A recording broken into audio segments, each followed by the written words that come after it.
¿Qué significa que en el año 2008, como en el año 66, como ha contado Santi, como en decenas de casos, como en el año 79 en el desierto de Perú, como hemos contado, la gente en el día científico de los móviles, internet, de la pantalla, los mensajes, el micrófono, siga de vez en cuando, en cierto momento y quizá por una sola vez en su vida, viendo esto de cuando en cuando? Yo, que tú bien sabes que estoy metido últimamente más en cuevas que en la superficie, es que yo he visto esas caras de demonios grabadas, yo las he visto, y algunas, precisamente las más raras, que hasta los prehistoriadores huyen de ellas, tienen 15.000, 20.000 años y son el terror, y están ahí convergiendo de lo más profundo de la tierra, algunos dirán que el infierno, y están ahí.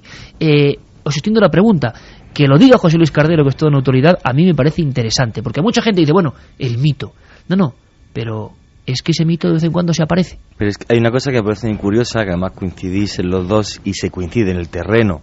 Yo conozco bien el estado de Guerrero, y es que en el estado de Guerrero, para muchas tribus mexicas y de la zona y aztecas, estaba el infierno. Claro, el infierno era ni más ni menos, que se puede visitar, y yo he estado, es Cacahuamilca, que es la cueva más grande del mundo. No sé, el Cacahuamilca, que yo... Y está justo donde estamos hablando de estos fenómenos. En Guerrero, sí, en el estado de Guerrero. El Xibalbá era el inframundo de los mayas. En este caso hay lugares como Balancancheo, otras cuevas que son modificadas. Cacahuamilca, para que os hagáis una idea, algunas de las salas de Cacahuamilca que yo he filmado, pues cabe dentro de un edificio de unas 20, 22 plantas. El final de Cacahuamilca no se ha descubierto nunca. Hay ríos subterráneos abajo, la gente ya no puede bucear por ellos. O sea, es la cosa más enorme de cueva del mundo, o sea, a nivel matemático y a nivel físico. Entonces es muy curioso cómo las tribus de aquella zona lo veían como una puerta al inframundo, de salida de demonios, y le tenían miedo. No sé si hay pintura rupestres allí, yo no lo desconozco, porque estuve como 4 o 5 horas que no da tiempo a ver prácticamente, vamos, no llegué ni a hacer el recorrido turístico. ¿Cuántas cosas nos quedan por ver, Juan G? Efectivamente. Entonces es curioso que en toda la mitología de la zona y de todas las tribus de aquella zona de México pensaban que la puerta al infierno era Cacahuamilca, porque bueno, ni ellos ni nadie a día de hoy, repito, ha llegado hasta el final de Cacahuamilca. Y sobre lo que me comentaba José Luis, yo pienso, hay una cosa que tengo clarísima, realmente la gente lo ve. O sea, han visto ese tipo de cosas. La policía, por mucho que intente buscar evidencia física, no va a encontrar absolutamente ninguna. Un rastro, a ver si podemos conectar un rastro de sangre, entonces, una pisada. Aquí la historia, y esto, como decía John Keel, decía él, son físicos, pero no dejan huellas. Efectivamente. Entonces, ¿es eso? ¿Son realmente ese tipo de dioses, o es realmente una parte de nuestra conciencia ancestral que por lo que sea se manifiesta en esos lugares? Pero que esos lugares daban miedo y siguen dando miedo, como Cacahuamilca, por ejemplo, desde hace miles de años, hace 500 años, y a día de hoy, me parece muy curioso. No, sí lo ven y llevan mucho tiempo viéndolo. Una de las cosas más bonitas que me ha pasado como investigador es una de esas veces que estás buscando una cosa y te encuentras con otra completamente diferente. Y fue como me encontré con la primera aparición de algo muy parecido al Mothman, mucho antes de John Keel, en 1922. Cuando en los 70 la Fuerza Aérea estadounidense hace el proyecto Libro Azul para investigar los ovnis, recopila por todos los Estados Unidos, FBI, policías estatales, etcétera, etcétera, todo lo que tuviera remota relación con lo que era el fenómeno ovni. Y entre esos informes, que luego se desclasificaron, y que son unos legajos inmensos, una de las curiosidades que había era la historia de William S. Lamb, que el día 22 de febrero de 1922 estaba de caza por un bosque de Nebraska. 1922. O sea, mucho antes de la aparición oficial del primer supuesto platillo blanco. Efectivamente. Pues iba de caza como tenía por costumbre, era un hombre de campo y le gustaba cazar.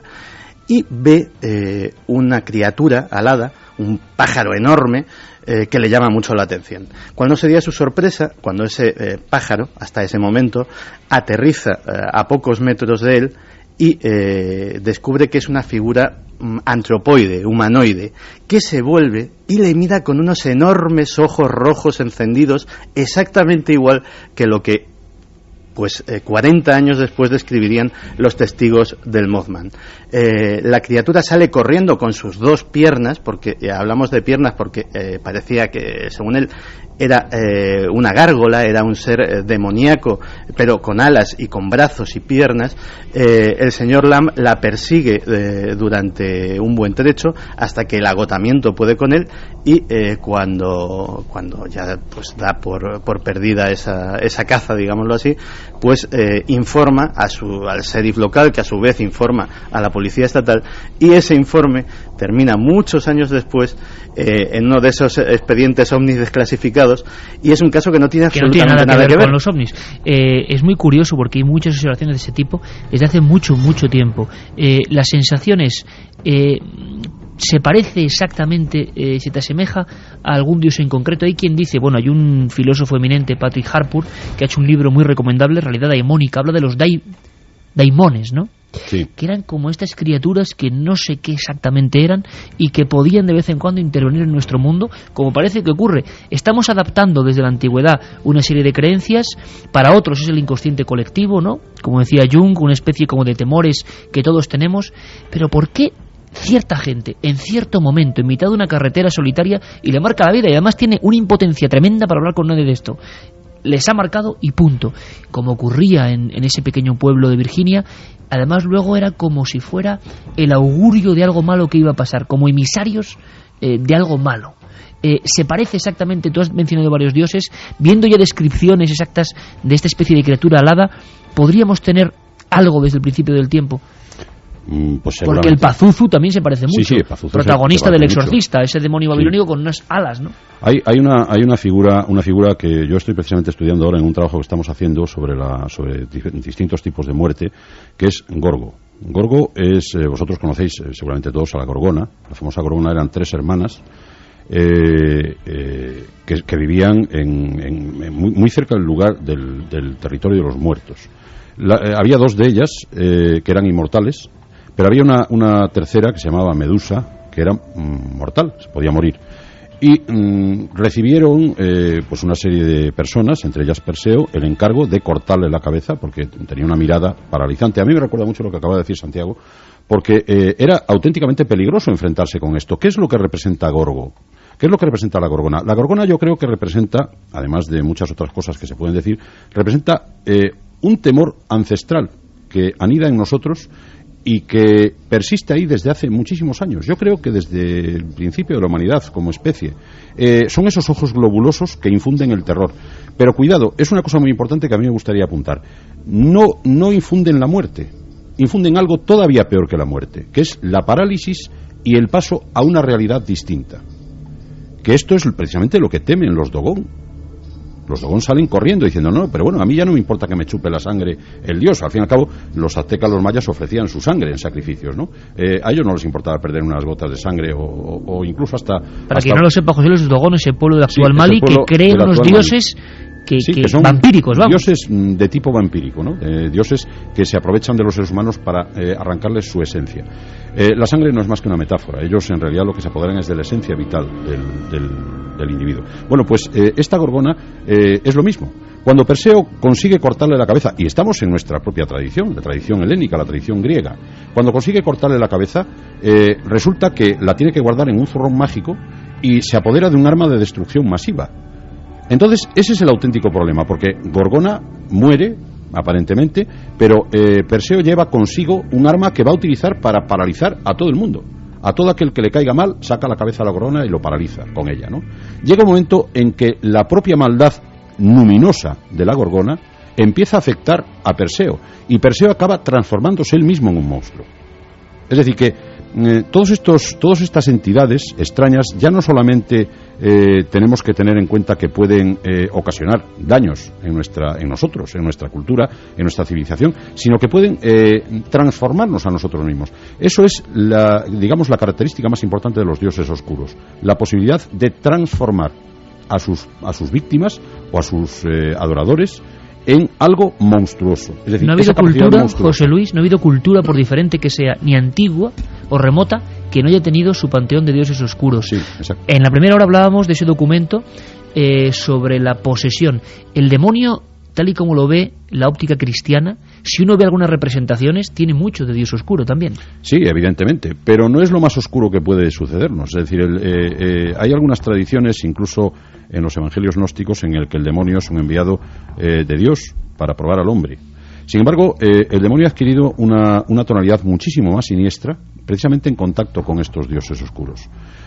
Yo me pregunto si hay algunas personas, algunos individuos en el mundo, me vienen a la cabeza algunas líneas de Edgar Allan Poe, si algunas personas están buscando verdaderamente a estas fuerzas terribles, pues o bien para hacerse con ellas o bien para utilizarlas de alguna manera, ¿no? Y yo no sé si ellos imaginarán el riesgo que corren, el riesgo terrible de dejar sueltos por el mundo a unos dioses terribles, no dioses, sino fuerzas terribles. Y por otra parte, pues como decía también Arthur Machen, un famoso escritor, decía, bueno, eso que nosotros llamamos comúnmente las hadas, los elfos, la buena gente, en realidad encubren seres mucho más terribles, seres que conviven con el ser humano desde hace muchos miles de años, y que lo mejor que puede ocurrir es que no se enteren de que estamos aquí, o de que los molestemos lo menos posible y no nos ataquen. Bueno, yo creo que ese tipo de debilidades son las que aparecen como el Mothman, o ese tipo de entidades, ¿no? Pero son las que de vez en cuando aparecen. No puede ser algo más físico, no puede ser algún animal extraño, algo que hayan visto. Sí, bueno, evidentemente. Sería lógico, sí. Y por poner una nota de escepticismo, porque claro, estamos hablando también de mitología. Claro. Estamos hablando en este caso, el de México, por ejemplo, que pudieran ver a un animal extraño. Se sabe, y a diario se están dando noticias de animales desconocidos por el hombre hasta ahora, que están siendo conocidos, que están siendo descubiertos. Podría ser algún animal que vive en esta gruta. Aunque hay una descripción de todos los testigos, si es que esto está ocurriendo así, de visión de humanoide, ¿no? Aunque hay que ver también lo que el hombre ve en la noche y lo que cree ver. Por cierto, se ha mencionado a John Keel, ese periodista que se empezó a dar cuenta de que en Point Pleasant, Virginia, ocurría algo, y que Richard Gere al final acabó haciendo su papel en la película Mothman, la última profecía, con ese montón de muertes en ese puente de plata de la población. Bueno, pues John Keel no es ningún personaje de ficción. Sus libros, sus documentos y la sensación de que había una serie de fenómenos extraños que de vez en cuando los hombres, no sabemos por qué o por qué no, los seres humanos los ven. Este era John Keel hablando de este fenómeno que le hizo mundialmente famoso.